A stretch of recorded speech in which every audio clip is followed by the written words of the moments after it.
Diploma in paramedical courses చేద్దాం అనుకున్నా, కానీ నేను ఎలిజిబుల్ అయినా అని చెప్పి ఒక డౌట్ అవుతుంది. సో అట్లాంటి డౌట్ నీకు కూడా ఉంటే సో ఈ వీడియో నీకోసమే. Hey buddies, this is Jatin, welcome back to another sick tutor. So ఈ పారామెడికల్ కోర్సెస్ చేయాలంటే 100% బైపీసీ అయి ఉండాలా? సో ఎంపీసీ అయినా తీసుకుంటారా, సిఈసీ అయినా తీసుకుంటారా, లేకపోతే బ్రిడ్జ్ కోర్సెస్ అయినా కూడా నేను ఎలిజిబుల్ అవుతానా కాదా? ఎలిజిబిలిటీ క్రైటీరియా అయింది అసలు ఎవరు ఎలిజిబుల్ అని చెప్పి మనమైతే డీటెయిల్గా డిస్కస్ చేసుకుందాం. ఎవరు ఎలిజిబుల్, ఎవరు అప్లై చేసుకోవచ్చు అని చెప్పి నేనైతే ఈరోజు ఒక క్లారిటీ అయితే ఇస్తాను.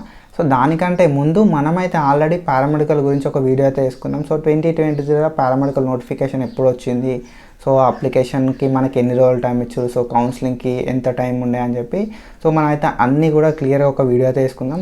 సో నువ్వు ఇంకా వీడియో చూడకపోతే ఇక్కడ డిస్క్రిప్షన్లో కానీ లేకపోతే ఇక్కడ ఐ బటన్స్ దగ్గర కానీ ఒక లింక్ ఇస్తా.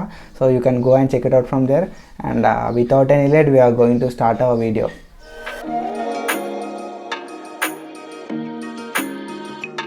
So I think my screen is visible right, and చలో let's start the video.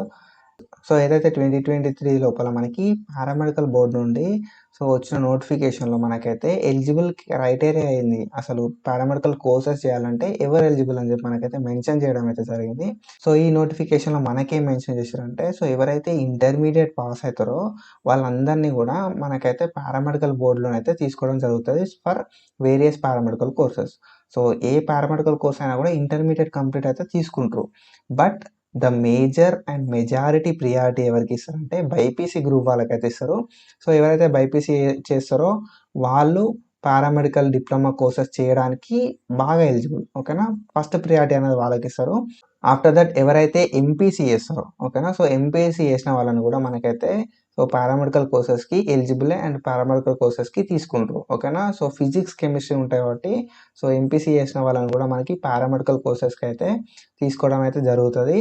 And MPC వాళ్ళు లేని సిచ్యువేషన్లో బైపీసీ అండ్ ఎంపీసీ వాళ్ళైతే ఎక్కువ మొత్తంలో లేని సిచ్యువేషన్లో మనకి సీట్స్ ఫిల్ చేయడానికి సో వేరే గ్రూప్స్ని కూడా ప్రిఫర్ చేస్తారు. So this is the eligibility criteria.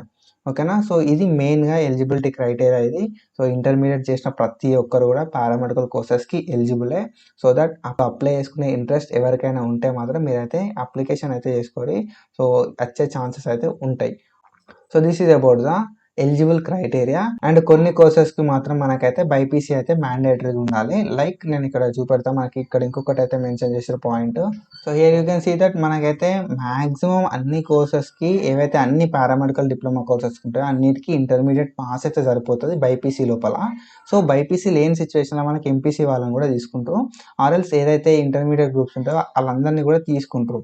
ఓకేనా, బట్ కొన్ని కోర్సెస్కి మాత్రం లైక్ డిప్లొమా ఇన్ రేడియోథెరపీ టెక్నీషియన్ని మాత్రం బైపీసీ ఆర్ ఎంపీసీ ఉంటే మాత్రమే తీసుకుంటారు. అండ్ బైపీసీ వాళ్ళకైతే ఫస్ట్ ప్రిఫరెన్స్ అయితే ఇస్తారు. So this is about the educational qualification required for paramedical courses.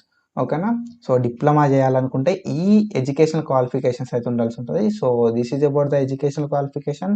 So follow for more paramedical content. Thank you so much. Signing off.